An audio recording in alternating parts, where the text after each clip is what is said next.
Justin's a real estate guy. What's your process? What are you doing now with your own portfolio? And kind of give us the big rundown. Right now, what we're doing is we are selling out of our single families, which we bought circa 2012, 2013, 2014.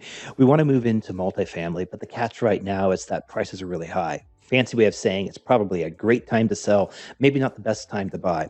Very curious also to see what's happening with mortgage rates. My suspicion is that suppose, let's say somebody has $2,000 a month to spend on housing, and of that $2,000, that's what they would have to use to pay for a mortgage. So either way, they're paying $2,000 per month roughly to the bank.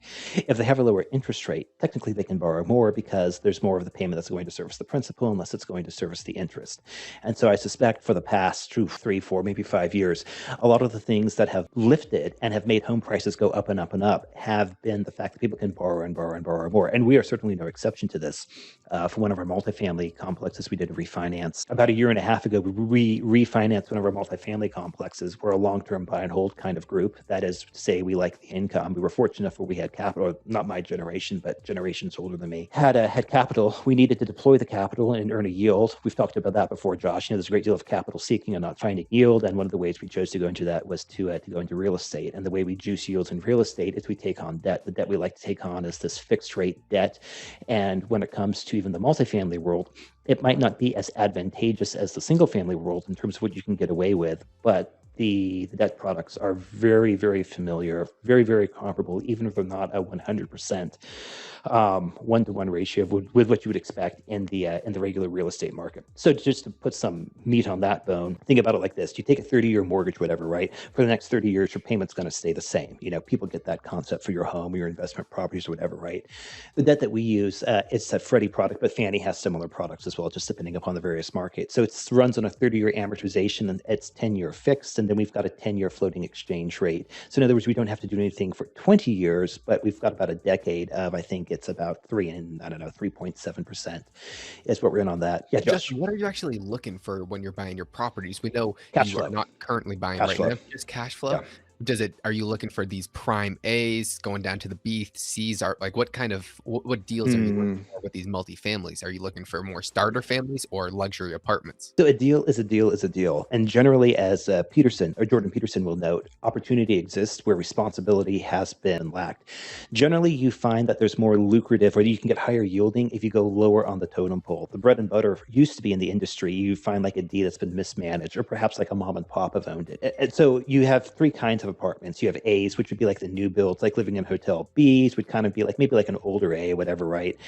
And then C's would be like transitory housing, not necessarily a bad complex, but, a complex where like, the focus is on making rent cheap. And then a D is the dirty secret of the industry. Nobody will admit D's actually exist, but Josh, just between you and me, D's do exist. So what you could do is you could basically take over a D or a C that's been mismanaged, or like a C minus, minus, minus. You put in a competent management team, which is a whole nother skill set you've got to develop. But the point is, clean up the house, you clean up the rent rolls, you make it better. And it'll take maybe probably like half a year to a year in order to get this turned around, because real estate always goes slow. I mean, another video is talking about the market, one of the things I'm always shocked is, why I'm even thinking about selling this position. It hasn't even been a year yet. Like, what the hell? So it's hard for me to get out of real estate mode and switch into market mode. But my point is, real estate runs on a very long, or it's much longer compared to, let's say, maybe people who grew up and focus on the markets. Anyways, so that's what we look for. Generally, we're looking for mismanagement. We're looking for something where we can come in, clean house. We might take a bloody nose for the first year or so, which is kind of to be expected as you clean house. But once you clean house, especially if you're cleaning house and let's say like a D, turning it to a C or whatever, right? There's more interest there because generally the institutions can't go in and buy that. And I call it the donut hole. So in the world of real estate, if you're looking at, let's say in very, very general terms here, let's say maybe 30 units or under, a mom and pop, could basically take down a 30-unit complex. And also with 30 units, you probably don't have enough overhead to have an on-site manager. Or if you were to pay for an on-site manager, you've got to pay good money for good people, just to be clear. But the thing is, there's not enough units to kind of support this overhead expense. So the sweet spot generally is about 100 units or so. And really kind of beyond 100 units is where you want to go. So when we're looking to acquire, we're probably looking at 200 to 500 units, just depending upon what's there. And like from like a cash perspective, that's probably going to be anywhere between 15 to $35 million at today's prices. I think those prices are going to go down, as I said before, once debt becomes particularly harder to refinance and cap rates stop compressing. It's like the inverse of bonds in a sense. The lower the cap rate you pay for an apartment complex, the more you're having to pay for the asset versus a higher cap rate, which would be the yield. That would be the yield function, is that we generally want to boost yields or have something that's return like about 10% cash on cash return. What you're trying to do is find someone who's basically a forced seller. You're looking for a property that's been mismanaged and is definitely not in the greatest conditions. You're obviously not looking for somebody who's taken incredible care of their property and is continuing to do so. You're probably finding some of the shittier deals, especially when you were buying back in 2012, 2013, 2014. No one wanted to own real estate, so there was a lot of people who were forced sellers and just wanted to get it off their balance sheet. So they weren't propping up the price, and you could probably snipe a good deal and get a good cash flow. What kind of cash flow are you looking for? George Gammon always talks about the RV ratio, which is just rent to value, the value of the property and how much are you actually renting it out for. What metrics are you really looking for cash flow? Generally think about cash on cash return. So I'm trying to compress that in my mind and do some quick on the fly ratios. Generally, the way we think about it is like, listen, if we're going to take over a deal, how much cash does whatever vehicle, let's say we set up an LLC or whatever, right, with various partners that come into it to support the deal. Well, how much cash do we need to have in the bank? And from that cash that we put in the bank, like what are the returns we've got to get? If you're going to raise 10 million bucks, you've got to buy a deal. If you want 10%, so it's going to pay out at least $1 million a year. And so you've got to make sure you've got your financing in line. You've got to make sure you can acquire a property that's going to work that, or that you think you can get to work that in time. And so I think one of the things you see today, Josh, is that you see a lot of people, or at least until only yesterday, you saw a lot of deals that people were going into with like bridge financing, or they were saying it was going to be like a two-step financing thing where it doesn't necessarily make sense or as much sense as it should make to do the acquisition. But we're going to go through, do the acquisition, and then once we do the acquisition, we're going to go through, redo financing, and make it all the better. And I'm not saying that it can't work. We certainly have done things like that in the past, but the problem is when you do that, you're banking a lot on the future in order to do that. When do you think that you will be acquiring again? Again, we both have our macro views, and we think that all asset prices are overvalued at the moment. But if we continue to see high inflation, there's a very good chance that real estate prices don't come down too much in nominal terms. Why, yes, they could be coming down in real terms over the, let's say, real estate prices stay flat for the next 5 years, but inflation runs at 10% a year. In real terms, the house is actually depreciating like 50%. Potentially see a situation where real estate just kind of flatlines and doesn't really go down. But if inflation continues up, real term housing adjusted for inflation will actually be coming down.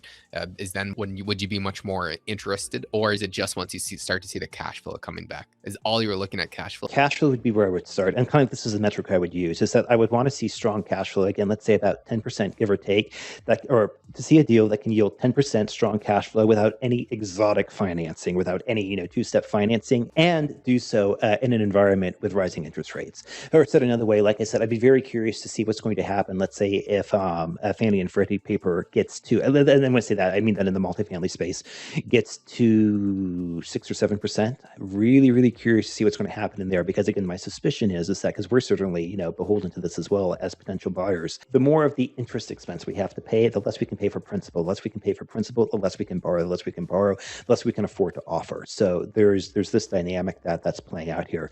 So I guess for the macro trends, I'm curious to see is I want to see what happens to prices when interest rates go up, and interest rates are currently going up. Very, very curious to see what's going to happen on that front. What would cause me to change, to do a very, very abrupt change, is that let's say that if something's going up, the Fed breaks the market, and all of a sudden they just crater back down to interest rate, or they just crater interest rates back down, and you see mortgage rates crater back down as well. That would put me in a very interesting spot, because then I would say, okay, listen, now we've got a re-entry point, and even if interest rates are going to spike back up, and even if properties are currently overvalued, we can borrow for, let's say, less than 3%. We can lock it in for a fixed rate of 10 years. We've got another decade beyond that at a variable interest rate if for whatever odd reason we can't refinance at that point in time. That would be something that would start to pull me back into the market. But I guess, Josh, the core thing is interest rates. I want to see the price of interest rates, and once I can confirm, or once I feel I can confirm what's happening on door price, or like what properties are trading based upon interest rates, that's going to probably be the biggest single indicator I can think of to give me direction, because that's ultimately going to be what's going to determine the cash flow. And at the end of the day, we're in this to generate cash flow. Yeah, if I'm getting this right, you are either looking to see the rates continue to rise, which would probably bring down the nominal prices of the house market, which would then be make it more attractive for you, increasing cash flows, which is what you would want to see, as well as the mania going around the housing market is not too nice right now. So I'm sure you want that to cool off, as you are much more contrarian, as I know you've been selling off most of your single families right now. Yeah. And then, or let's say we see a situation where rates start to tank, and you can get, let's say, you can lock in a sub 3% yield. But if you can lock in extremely low rates for at least a decade, then what you're thinking is, well, I think inflation is going to continue to run hot. Debt's cheap right now, so the cost to borrow is low.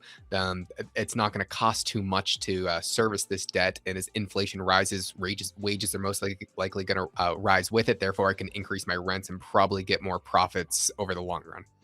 Exactly. And like the other coin of this too is like, here's what you don't want to be is you don't want to be in the spot where you have engaged in long-term debt. Because I also remember this too, like when we do a refinance, like on the current note we have, it's a 5% prepayment penalty. Like if we want to pay off our note early, we're looking at 5% on millions of dollars. So I mean, like that's going to be that toll booth that we've got to cruise through is in the six figures, like that, if we want to do anything on that. So the point is that when you go into real estate, especially if you want to do the buy and hold type thing, and if you want to engage in long-term debt, you've got to make certain that you're really comfortable with the deal. And in our case, we are, Gammon mentions this, and I completely agree. The thing that makes this all work is you've got to have a good management team in place, which we do here in Houston. I've been very, very happy with them. Let's say that we engage, we acquire at the worst of both worlds. So real estate prices haven't necessarily yet corrected back down, but interest rates have gone up, and we want to ram a deal through. Screw the cost. We are going to acquire something and put it onto the books. So you do that, and let's say you're borrowing at 6% or whatever, right? And the way you make the deal work, you say, okay, well, instead of a 10% cash on cash return, we're going to target a 3% cash on cash return with an assumed refinance, and let's say maybe a 5-year time horizon where we can refinance the debt back down to maybe 3%. And then we're also going to do, pull out cash, and that's going to kind of be a way that we can kind of like, fake returns back up to 10%, even though it's going to be kind of lumpy at the end of the day or whatever, right? If you see deflation in that, especially if rents start coming down, well, guess what? Your mortgage is going to stay the same. Now, you'll get a little bit of relief from taxes. You'll get a little bit of relief from insurance and other things going down too. But I don't think that relief is going to overcome the enormous headwind of having basically debt that's too high for the property. And what's more, if you can't pass that on to your resident base, if you don't have the way to adjust your cost upwards for that, you're going to be in a world of hurt. Now, the way you can kind of hedge around that is you use as little cash as possible, because the worst case scenario is you just hand it back to the lender. But even doing that, there are complications. I mean, it's technically on the table, but like that's kind of like a nuclear option. You really don't want to blow up relationships with your long-term lenders on Yeah, that front. right now I am in a situation where I am in because of George Gammon, he has a mastermind group, and a lot of those guys are joining, which are massive, massive real estate people. And while they're very, very smart, they are lacking, and most of them, just not to throw anyone under the bus, but there was a group of people there who were looking to acquire a 5,000 unit property, and it was going to cost over $100 million, and it was going to be their Oh, biggest. just was that $100 million of cash they needed to raise, or 100 No, million no, to actually get the deal to go through? I know the property was in the hundreds of millions, but they didn't have to raise 100 million to Okay. get the deal to go through. Okay.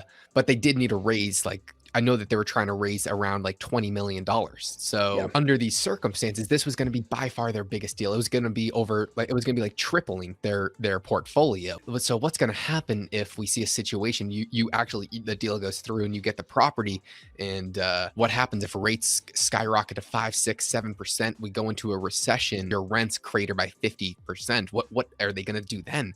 And I am very nervous that we could see a repeat of these people who are FOMOing into the real estate markets like we did in the 2008, Yeah. 2009. There's another thing to remember, and this is one of those things I don't think you saw it play out to the extent you've seen it play out in the past. I've been through one complete cycle, about to finish my second complete cycle in real estate. So like, while I by no means am a newbie, I by no means am a pro either. But like, I have been around the block is kind of what I'm trying to say.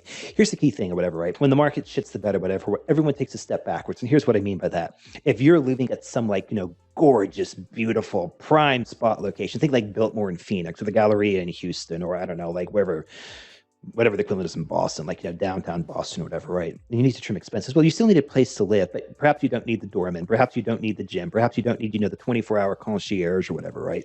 So what do? You say, okay, well, listen, I can get, something that's still relatively close to, kind of where I live, but it's going to be not like a shittier complex, but it's going to be a much more affordable, humble. And I don't mean humble in a pejorative sense. I just mean humble as in, like, there's a lot of services that, sure, they're nice to have, but, like, honestly, I kind of need to, like, trim things down a little bit, as long as it's clean, safe, comfortable, and not, too bad. Hey, we're good, we're good, we're good. So the point is, if you're living in an A, you take a step back to a B. If you're living in a B, you take a step back to a C. So the takeaway is that C's generally, when it comes to recession, they're not recession proof, but generally people will kind of step back into the C's themselves as they're looking to downgrade and to save money.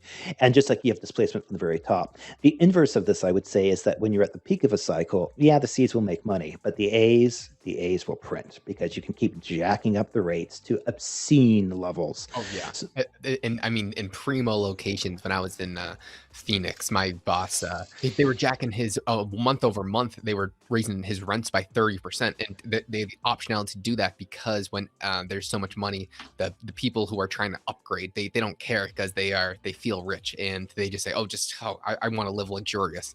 So yeah. but in times of recession, the complete opposite happens, and rents go down, and those prime A locations and luxurious hotels, they are not as in high demand. But like I say, it's an interesting dynamic on that front. But yeah, you find a new appreciation for, let's say, a Hyatt Place versus staying at an Amman. So such is Yeah. life. So guys, this was from an expert himself as Justin. We'll see you guys on the next one.